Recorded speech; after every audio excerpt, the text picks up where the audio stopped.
لیکن 2 رمضان المبارک کو اللہ رب العالمین نے موسیٰ علیہ السلام کو تورات عطا فرمائی.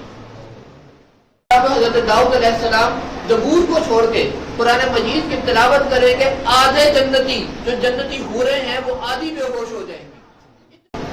جب آقا کریم صلی اللہ علیہ وآلہ وسلم قرآن مجید کی تلاوت شروع کریں گے، جنتی حوریں بے ہوش تو نہیں ہوں گی لیکن بے خود ہو جائیں گی. ان کے اوپر ایسی کیفیت طاری ہوگی جو نہ نقصان دہ ہوگی نہ نفع بخش ہوگی کہ ہر انسان جتنے بھی لوگ. پھر اللہ رب العالمین آواز دے گا کہ اب سارے خبردار ہو جاؤ، اب میں رحمان خود اپنے قرآن کی تلاوت کروں گا. پھر اللہ رب العالمین جو رحمان اللہ رب العالمین فرمائے گا میں اب رحمان خود اپنے قرآن کی تلاوت کروں گا. اور پھر کہاں پہ تلاوت شروع کی جائے گی؟ بسم اللہ الرحمن الرحیم، الرحمن علم القرآن. وہ رحمان ہوتے ہوئے سورہ رحمان کی تلاوت شروع کر دے گا. اللہ پروردگار نے ارشاد فرمایا یہ رمضان کا ایک مقدس مہینہ ہے کہ جس مہینے میں قرآن کو نازل کیا گیا. پہلے جتنی آسمانی کتب نازل کی گئی، اللہ رب العالمین کا خصوصی محبت ہے رمضان المبارک کے مقدس مہینے سے کہ وہ تمام مقدس کتابیں بھی رمضان المبارک کے مہینے میں ہی نازل کی گئی. حضرت موسیٰ کلیم اللہ علیہ السلام 40 روز تک کوہ طور پر اللہ رب العالمین کی یاد میں غرق رہے، اللہ رب العالمین کی طلب میں غرق رہے، اللہ رب العالمین کو یاد کرتے رہے، اس کی تسبیح حمد و ثنا بیان کرتے رہے. 2 رمضان المبارک کو سال کون سا ہے یہ تو اللہ کریم بہتر جانتا ہے، لیکن 2 رمضان المبارک کو اللہ رب العالمین نے موسیٰ علیہ السلام کو تورات عطا فرمائی. پھر زبور حضرت داؤد علیہ السلام پر جو کتاب نازل کی گئی وہ بھی اللہ رب العالمین نے اسی مقدس مہینے کی 7 تاریخ کو داؤد علیہ السلام کو عطا فرمائی. اور انجیل جو حضرت سیدنا عیسیٰ روح اللہ علیہ السلام کو اللہ رب العالمین نے انعام عطا فرمایا، کتاب عطا فرمائی، اسی مقدس مہینے کی 11 تاریخ کو عطا فرمائی. اور پھر حضرت سیدنا ابراہیم خلیل اللہ علیہ السلام کو جو صحیفہ ملا وہ بھی اسی مہینے کی 5 تاریخ کو ملا. اور میرے اور آپ کے ہم سب کے پیارے آقا و مولا حضرت محمد مصطفیٰ صلی اللہ علیہ وآلہ وسلم کو جو رمضان المبارک میں جو قرآن مجید کا تحفہ ملا وہ بھی رمضان المبارک میں ہی ملا. اللہ جل شانہ نے ایک مقام پہ خود ارشاد فرمایا انا انزلناہ فی لیلۃ القدر، ہم نے اس قرآن کو لیلۃ القدر میں نازل کیا، شب قدر میں نازل کیا. شب قدر محبوب کریم صلی اللہ علیہ وآلہ وسلم نے ارشاد فرمایا رمضان المبارک کی آخر عشرے کی تاک راتوں میں تلاش کرو. آخری عشرے کی یہ 21ویں رات ہو سکتی ہے، 23ویں، 25ویں، 27ویں، 29ویں رات ہو سکتی ہے. آخری عشرے کی تاک راتوں میں اللہ کے نبی نے فرمایا اس شب قدر کو تلاش کرو. شب قدر میں محبوب کریم صلی اللہ علیہ وآلہ وسلم کو رمضان المبارک میں شب قدر کو قرآن مجید کا تحفہ ملا. اور قرآن مجید کے ساتھ اللہ رب العالمین کا خصوصی فضل و کرم یہ ہے کہ یہ قرآن واحد کتاب ہے جو اللہ کریم نے کتابی صورت میں نہیں عطا فرمائی. موسیٰ علیہ السلام کو جو تورات ملی وہ تختیوں پر لکھی ہوئی صورت میں ملی. اللہ رب العالمین نے فرشتوں سے لکھوا کر تختیوں پہ موسیٰ علیہ السلام کے حوالے کر دی. حضرت داؤد علیہ السلام کو جو زبور مقدس ملی، زبور شریف ملی، چونکہ یہ اللہ کی کتابیں ہیں، اللہ کی کلامات ہیں، اللہ کی طرف سے عطا کردے ہیں. اس لیے جس طرح قرآن مجید کو ادب اور احترام کے ساتھ بلاتے ہیں، تورات بھی مقدس ہے، زبور بھی مقدس ہے، انجیل بھی مقدس ہے. زبور مقدس یا زبور شریف جب حضرت سیدنا داؤد علیہ السلام کو ملی وہ بھی اللہ رب العالمین نے فرشتوں سے تختیوں پر لکھوا کر عطا فرمائی. اور جب حضرت عیسیٰ علیہ السلام کی باری آئی تو انجیل بھی اللہ رب العالمین نے فرشتوں سے تختیوں پر لکھوا کر عطا فرمائی. لیکن جب قرآن مجید کی باری آئی اللہ رب العالمین نے اپنے سب سے پیارے محبوب صلی اللہ علیہ وآلہ وسلم کو جو کتاب دینی تھی، جب اس کی باری آئی، اس کا موقع آیا، اللہ رب العالمین نے اپنے قدرت کاملہ سے جبریل امین کے سینے پر اتارا، اپنی زبان سے ادا فرمایا یا کس طرح عطا فرمایا یہ اللہ رب العالمین جانتا ہے یا اس کا رسول بہتر جانتا ہے. یہ انسان اس بات کا ادراک نہیں کر سکتا، اس بات کا اندازہ نہیں لگا سکتا. کہ اللہ رب العالمین نے زبان مبارک سے بول کے جبریل کے سینے پر اتارا. اللہ کی زبان کس طرح کی ہے, اللہ کا لہجہ کس طرح کا ہے, اللہ کے الفاظ کس طرح کے ہیں, یہ اللہ تعالیٰ بہتر جانتا ہے یا اس کا محبوب نبی صلی اللہ علیہ وآلہ وسلم بہتر جانتے ہیں. جب قرآن مجید کی باری آئی, اللہ تعالیٰ نے جبریل امین کے مقدس سینے پر اتارا. اس نورانی فرشتے کے نور والے سینے پر اللہ رب العالمین نے قرآن مجید کو نازل کیا. جبریل کو قرآن حفظ ہوتا گیا. اللہ رب العالمین آیتیں جبریل کے سینے پر اتار دیتا, جبریل کو قرآن حفظ ہو جاتا. وہ پہلا حافظ قرآن آتا, آ کے اللہ کے پیارے محبوب صلی اللہ علیہ وآلہ وسلم کو سنا دیا کرتا, سبق سنایا کرتا.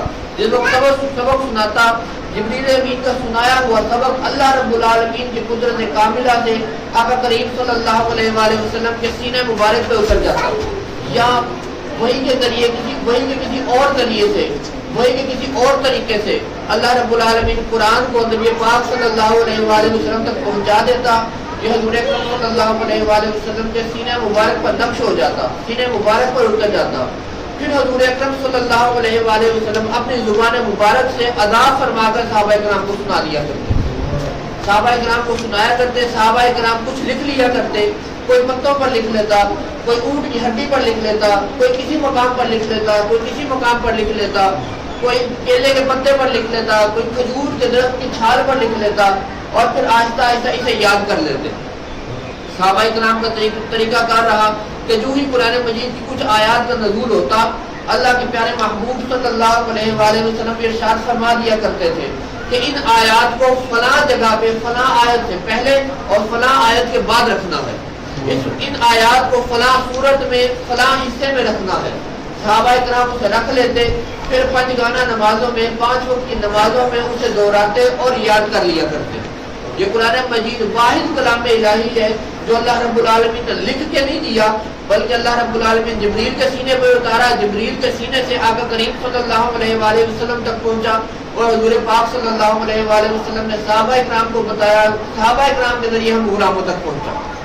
میرے محبوب کریم صلی اللہ علیہ وآلہ وسلم نے ارشاد فرمایا, قرآن کو خصوصی طور پر رمضان کے ساتھ نسبت حاصل ہے, کیونکہ ایک تو یہ نازل بھی شب قدر میں ہوا, جو آیت مقدسہ تلاوت کرنے کا شرف حاصل کیا, اس پہ بھی اللہ نے یہی بیان کیا کہ ہم نے قرآن مجید کو رمضان کے مقدس مہینے میں نازل کیا. وہ رمضان کا ہی مہینہ ہے جس مہینے میں قرآن کو نازل کیا گیا. رمضان کو اور قرآن کو آپس میں خصوصی نسبت ہے.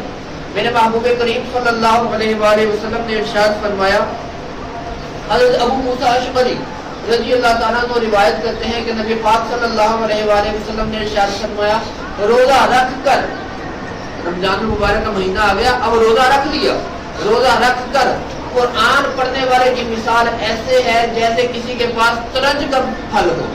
ترنج عربی زبان میں ترنج بولتے ہیں, اردو زبان میں موسمی بھی بولا جاتا ہے, مالٹا بھی بولا جاتا ہے, کچھ لوگ لیمو بھی بولتے ہیں.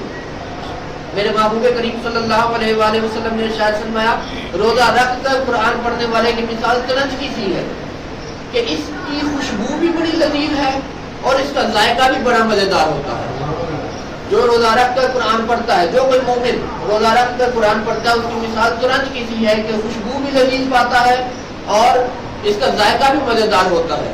اور جو مومن, جو مسلمان روزہ رکھ لیتا ہے لیکن قرآن نہیں پڑھتا, اس کی مثال ایسے ہے جیسے کھجور کی مثال ہوتی ہے کہ ذائقہ تو مزیدار ہوتا ہے, ذائقہ تو لذیذ ہوتا ہے, لیکن وہ خوشبو کوئی نہیں پا سکتا. کھجور کی خوشبو نہیں ہوتی. اگر آپ لوگ جا کے چیک کریں, تجزیہ کریں تو کھجور کی خوشبو نہیں آتی. انہوں نے فرمایا اس کی مثال جو روزہ رکھ لیتا ہے قرآن نہیں پڑھتا, اس کی مثال کھجور کی طرح ہے کہ اس کو ذائقہ تو اچھا مل جاتا ہے لیکن خوشبو اچھی نہیں ملتی. پھر فرمایا اگر کوئی منافق نہ روزہ رکھتا ہے نہ قرآن پڑھتا ہے, اس کی مثال حنظل کے پھل کی طرح ہے. حنظل کا پھل کسے بولتے ہیں؟ اردو زبان میں ہم بولتے ہیں کورتمبا. کورتمبا بولا جاتا ہے تمے کا پھل جو ہوتا ہے, جس کی خوشبو بھی انتہائی گھٹیا ہوتی ہے اور اس کا ذائقہ بھی انتہائی کڑوا ہوتا ہے. جو نہ روزہ رکھتا ہے اور نہ قرآن مجید کی تلاوت کرتا ہے, اس کی مثال کورتمے کی طرح ہوتی ہے, نہ ذائقہ اچھا ہے نہ خوشبو اچھی ہے. اور جو منافق روزہ رکھ لیتا ہے لیکن قرآن نہیں پڑھتا, اس کی مثال ایسے ہے جیسے کوئی خوشبودار پھل ہوتا ہے, خوشبو تو اچھی آ رہی ہوتی ہے لیکن جب وہ پھل کھاتا ہے تو پھل کا ذائقہ بد مزہ ہوتا ہے. انہیں پھل کا مزہ نہیں آتا۔ قرآن کو خصوصی طور پر حضور نے روزوں کے ساتھ نسبت کرتے ہوئے ترنج کی مثال عطا فرمائی۔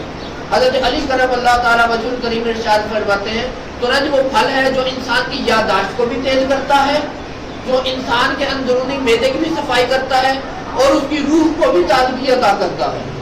یعنی اگر کوئی بندہ روزہ رکھ کر قرآن مجید کی تلاوت کرتا ہے اس کی یادداشت بھی بہتر ہوتی ہے، اللہ رب العالمین اس کی آنکھوں کا نور بھی بڑھا دیتا ہے اور اس کی روحانی طاقت روحانی کیفیت میں بھی اللہ رب العالمین تازگی پیدا فرما دیتا ہے۔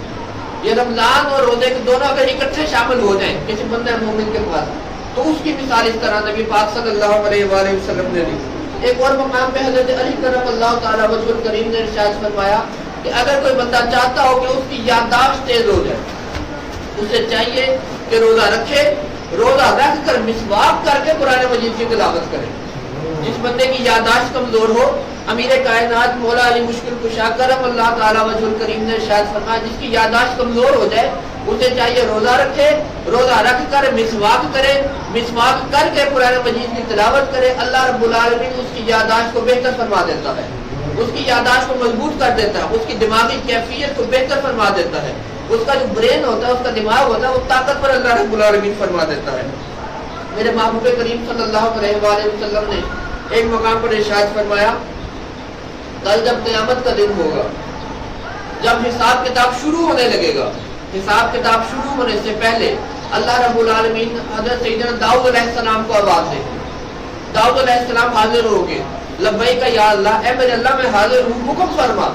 اللہ رب العالمین داؤد علیہ السلام سے فرمائے گا تم دنیا میں رہتے ہوئے زبور کی تلاوت کیا کرتے تھے۔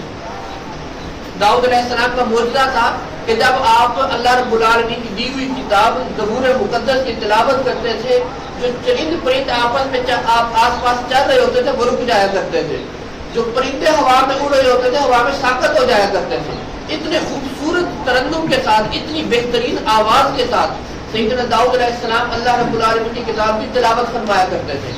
اللہ رب العالمین قیامت کے دن داؤد علیہ السلام کو بلائے گا، فرمائے گا داؤد تم دنیا کی زندگی میں رہتے ہوئے جب زبور مقدس کی تلاوت کرتے تھے فرشتے رک جاتے تھے، آسمانوں میں پرندے ساکت ہو جاتے تھے، آس پاس جو جانور حیوانات چل رہے ہوتے تھے وہ ساکت ہو جایا کرتے تھے، وہ رک جاتے تھے، ہر مخلوق اپنا کام چھوڑ کے تیری تلاوت سننے میں مشغول ہو جاتی ہے۔ آج میں تیرا اللہ تجھے حکم دیتا ہوں کہ آج قیامت کے دن تو قرآن مجید کی تلاوت کر۔ قیامت والے دن داؤد علیہ السلام کو اللہ حکم دے گا قرآن مجید کی تلاوت کرنے کے لیے۔ جب حضرت داؤد علیہ السلام زبور کو چھوڑ کے قرآن مجید کی تلاوت کریں گے آدھے جنتی جو جنتی حوریں ہیں وہ آدھی بے ہوش ہو جائیں گے۔ اتنی خوبصورت آواز میں، اتنے اچھے انداز میں، اتنے بہترین ترنم کے ساتھ، اتنے بہترین لہجے میں، اتنے احسن لہجے میں داؤد علیہ السلام تلاوت کریں گے قرآن مجید کی کہ آدھے جنتی بے ہوش ہو جائیں۔ پھر اللہ رب العالمین اپنے پیارے محبوب صلی اللہ علیہ وآلہ وسلم کو حکم دے گا کیا میرے محبوب داؤد علیہ السلام پر میں نے زبور نازل کی لیکن قیامت کے دن انہیں قرآن کی تلاوت کرنے کا حکم دیا، بہت سے جنتی حوریں بے ہوش ہو گئی ان کا لہجہ سن کر، اب آپ اپنی میٹھی آواز میں، اب آپ اپنے خوبصورت انداز میں قرآن مجید کی تلاوت فرمائیے۔ جب آقا کریم صلی اللہ علیہ وآلہ وسلم قرآن مجید کی تلاوت شروع کریں گے جنتی حوریں بے ہوش تو نہیں ہوں گی لیکن بے خود ہو جائیں گی، ان کے اوپر ایسی کیفیت طاری ہوگی جو نہ نقصان دہ ہوگی نہ نفع بخش ہوگی کہ ہر انسان جتنے بھی لوگ قیامت کے میدان میں اس وقت موجود ہوں گے سب بے خود ہو جائیں گے کہ کتنا بہترین لہجہ ہے۔ اور جب نبی اکرم صلی اللہ علیہ وآلہ وسلم قرآن مجید کی تلاوت مکمل فرما لیں گے پھر اللہ رب العالمین آواز دے گا کہ اب سارے خبردار ہو جاؤ، اب میں رحمان خود اپنے قرآن کی تلاوت کروں گا۔ پھر اللہ رب العالمین جو رحمان اللہ رب العالمین فرمائے گا میں اب رحمان خود اپنے قرآن کی تلاوت کروں گا، اور پھر کہاں پہ تلاوت شروع کی جائے گی؟ بسم اللہ الرحمن الرحیم، الرحمن علم القرآن، وہ رحمان ہوتے ہوئے سورہ رحمان کی تلاوت شروع کر دے گا۔ محبوب کریم صلی اللہ علیہ وآلہ وسلم نے ارشاد فرمایا اللہ رب العالمین کا سورہ رحمان پڑھنے کا لہجہ ایسا ہوگا کہ دنیا میں کوئی بھی چیز اس کی مثال کے طور پر بیان نہیں کی جا سکتی۔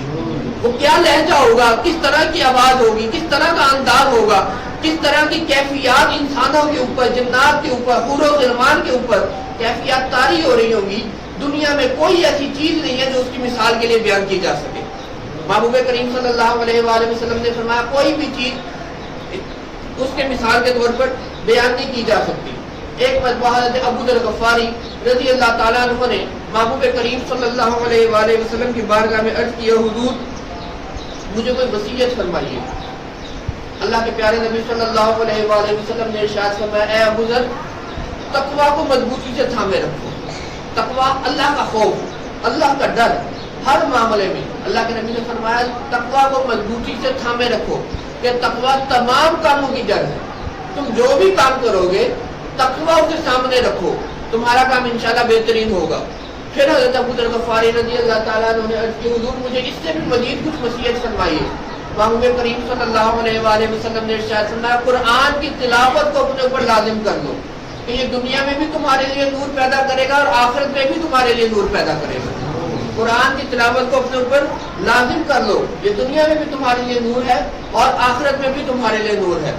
حضرت ابو سعید خدری رضی اللہ تعالیٰ عنہ ارشاد فرماتے ہیں کہ ایک مرتبہ حضرت ابن حدیر رضی اللہ تعالیٰ عنہ رات کے وقت قرآن مجید کی تلاوت فرما رہے تھے۔ آپ اپنے کمرے میں بیٹھ کے تلاوت فرما رہے تھے، کمرے میں کھڑکی تھی، کھڑکی کے باہر سین تھا، سین میں آپ نے ایک گھوڑی باندھ رکھی تھی۔ آپ قرآن مجید کی تلاوت فرما رہے تھے، گھوڑی بھجکنا شروع ہوگی، گھوڑی نے اچھلنا شروع کر دیا۔ حضرت ابن حدیر رضی اللہ تعالیٰ عنہ نے مزید تلاوت تیز کر دی، مزید تلاوت شروع کر دی، مزید تلاوت زیادہ کرنی شروع کر دی، گھوڑی نے اور زیادہ بھجکنا شروع کر دیا۔ حضرت ابن حدیر رضی اللہ تعالیٰ عنہ فرماتے ہیں مجھے یہ گمان گزرا، یہ خیال میرے ذہن میں آیا کہ گھوڑی کے نزدیک ہی میرا چھوٹا بچہ لیٹا ہوا ہے، میں قرآن مجید کی تلاوت کرتا جا رہا ہوں، گھوڑی بھجکتی جا رہی ہے، ایسا نہ ہو کہ گھوڑی میرے چھوٹے ننھے بچے کو کوئی نقصان دے۔ آپ فرماتے ہیں میں قرآن مجید کی تلاوت سے خاموش ہو کر تلاوت مکمل فرما کے تلاوت مکمل کر کے باہر آیا، اپنے بچے کو اٹھا کے اندر لے گیا۔ جس میں میں بچے کو اٹھانے کے لیے باہر آیا، میں کیا دیکھتا ہوں کہ میرے اوپر ایک بادل کی طرح کوئی چیز ہے جس میں سے روشنیاں نکل رہی ہیں، جس میں سے نور کی شعائیں پھوٹ رہی ہیں۔ آپ فرماتے ہیں میں گھبرا گیا، اپنے بچے کو اٹھایا اندر لے آیا۔ اگلی صبح آقا کریم صلی اللہ علیہ وآلہ وسلم کی بارگاہ اقدس میں حاضر ہوا اور رات والا تمام واقعہ محبوب کریم صلی اللہ علیہ وآلہ وسلم کی خدمت اقدس میں گوش گزار کیا۔ محبوب کریم صلی اللہ علیہ وآلہ وسلم نے ارشاد فرمایا اے ابن حدیر اگر تم رات کو قرآن مجید کی تلاوت بند نہ کرتے تو جو تم نے بادل دیکھا تھا جس میں نور کی کرنیں پھوٹ رہی تھی وہ در حقیقت اللہ رب العالمین کے فرشتے تھے۔ اللہ رب العالمین کو تمہارا تلاوت کرنے کا انداز اتنا پسند آیا کہ اس نے اپنے فرشتوں کو تمہاری تلاوت سننے کے لیے زمین پر بھیج دیا، اور جس طرح تم نے انہیں دیکھا اگر تم تلاوت کرنا بند نہ کرتے صبح ہو جاتی تو صبح کے وقت تمام لوگ مدینہ شہر کے ان فرشتوں کو دیکھ لیتے، مدینہ شہر کے تمام لوگ ان فرشتوں کی زیارت کر لیتے اگر تم تلاوت کرنا بند نہ کرتے۔ تمہاری گھوڑی حقیقت میں فرشتوں کو دیکھ کر خوشی سے بلک رہی تھی، خوشی سے اچھل رہی تھی، خوشی میں تھی، خوشی کے عالم میں وہ بے خود ہو رہی تھی فرشتوں کو دیکھتے ہوئے۔ محبوب کریم صلی اللہ علیہ وآلہ وسلم ایک مرتبہ اپنی مسجد شریف میں تشریف لائے، آپ نے اپنے منبر مبارک کے پہلے درجے پر قدم رکھا اور فرمایا آمین، پھر دوسرے درجے پر دوسرے زینے پر قدم رکھا فرمایا آمین، پھر تیسرے درجے پر تیسرے زینے پر قدم مبارک رکھا فرمایا آمین۔ خطبہ شروع فرمایا، خطبہ مکمل ہو گیا، تمام معاملات مکمل ہو گئے۔ جس وقت آقا کریم صلی اللہ علیہ وآلہ وسلم منبر مبارک سے نیچے تشریف لائے، صحابہ کرام رضوان اللہ علیہ مجمعین میں سے کسی نے عرض کی حضور ہم نے آج خلاف عادت مبارک، آپ کی عادت مبارک اس طرح نہیں تھی جس طرح ہم نے آج دیکھا کہ آج آپ نے آتے ساتھ بغیر کسی وعظ و نصیحت کے، بغیر کسی تبلیغ کے، اللہ رب العالمین کا پیغام پہنچائے بغیر آپ نے 3 مرتبہ آمین فرمایا۔ نبی اکرم صلی اللہ علیہ وآلہ وسلم نے ارشاد فرمایا ہاں میں جس وقت منبر کے پہلے درجے پہ قدم رکھا جبریل امین حاضر ہوئے، جبریل امین نے عرض کی اے اللہ کے پیارے محبوب صلی اللہ علیہ وآلہ وسلم ہلاک ہو جائے وہ شخص جو رمضان المبارک کا مقدس مہینہ پائے اور اپنی مغفرت نہ کروا سکے۔ جبریل امین نے بددعا دی، جبریل کی بددعا پر میں نے آمین کہا۔ پھر جب میں نے دوسرے درجے پر قدم رکھا تو پھر جبریل امین نے عرض کی اے اللہ کے نبی صلی اللہ علیہ وآلہ وسلم ہلاک ہو جائے وہ شخص کہ جس کے سامنے آپ کا اس میں گرامی لیا جائے، آپ کا تذکرہ کیا جائے اور وہ آپ پر درود و سلام نہ پڑھے۔ جب جبریل امین نے دوسری بدعا دی، میں نے اس پہ بھی فرمایا آمین۔ پھر جب میں نے تیسرے درجے پر تیسرے سینے پہ قدم رکھا، پھر جبریل امین نے عرض کی، اے اللہ کے نبی صلی اللہ علیہ وآلہ وسلم، ہلاک ہو جائے وہ شخص کہ جو اپنے والدین میں سے دونوں کو یا کسی ایک کو بڑھاپے میں پائے، اس کے ماں یا باپ دونوں اسے اس حالت میں ملے کہ وہ بوڑھے ہو چکے ہیں، یا دونوں میں سے کوئی ایک بوڑھا اسے ملے اور وہ ان کی خدمت کر کے جنت حاصل نہ کرے، وہ شخص بھی ہلاک ہو جائے۔ جبریل امین نے 3 بددعائیں دی، حالانکہ فرشتے کی بددعا دینا ہی کافی ہے۔ اللہ رب العالمین کے جو فرشتے ہیں وہ تو غلطیوں سے، خطا سے، گناہ سے معصوم ہیں، پاکیزہ ہیں۔ اللہ رب العالمین نے اپنے فرشتوں میں خطا کا مادہ رکھا ہی نہیں ہے، اس کے باوجود وہ اللہ رب العالمین کی بارگاہ میں جو دعا کرتے ہیں، اللہ رب العالمین ان کی دعاؤں کو درجہ قبولیت عطا فرماتا ہے۔ اب جبریل امین جو تمام فرشتوں کا سردار ہے، جو تمام ملائکہ کا خطیب ہے، جو تمام ملائکہ کا سردار ہے، جو سید ہے تمام ملائکہ میں، جو تمام ملائکہ کی طرف رسول بنا کر بھیجا گیا ہے، وہ بددعا دے رہا ہے، اور اس کی بددعا پر تمام جہانوں کے، تمام انبیاء کے، تمام رسولوں کے سردار حضرت آقا کریم حضرت محمد صلی اللہ علیہ وآلہ وسلم اس کی بددعا پر آمین فرما رہے ہیں۔ یہ کسی بھی انسان کی بدبختی کے لیے یا اس کے ہلاک ہونے کے لیے انتہائی کافی چیز ہے۔ یہ مقدس مہینہ اللہ رب العالمین نے ہمیں عطا فرمایا کہ اس مقدس مہینے میں حضرت نبی اکرم صلی اللہ علیہ وآلہ وسلم نے ارشاد فرمایا کہ اگر کوئی شخص اس مقدس مہینے میں اپنی مغفرت نہ کروا سکے تو پھر اور کوئی دوسرا دن نہیں کہ اس کی مغفرت کے لیے کافی ہو۔ یہ مقدس مہینہ اللہ رب العالمین اس مہینے کے ہر گھڑی میں، ہر لمحے میں اپنے بندوں کو، اپنے محبوب کریم صلی اللہ علیہ وآلہ وسلم کی امتیوں کو بخشنے کے بہانے ڈھونڈ رہا ہے۔ ہر لمحے میں اپنے محبوب کریم صلی اللہ علیہ وآلہ وسلم کی امتیوں کو معافی عطا فرما رہا ہے۔ یہ انتہائی مقدس مہینہ ہے کہ جس مہینے میں اللہ رب العالمین کو راضی کر کے، اس کی رضامندی اور خوشنودی حاصل کر کے اپنی بخشش اور مغفرت کا پروانہ حاصل کیا جا سکتا ہے۔ اللہ رب العالمین کی بارگاہ میں دعا ہے کہ ہم سب کو جو مقدس مہینہ اللہ رب العالمین کا مہمان مہینہ ہمارے پاس آیا ہے، آج 6واں روزہ ہو گیا ہے، اللہ کریم اس مہینے کا ادب و احترام کرتے ہوئے ہمیں قرآن مجید کے ساتھ سچی محبت عطا فرمائے، اور اس مقدس مہینے میں ہم سب کو اپنی مغفرت کروانے والے اعمال کرنے کی توفیق عطا فرمائے۔ وما علینا الا البلاغ۔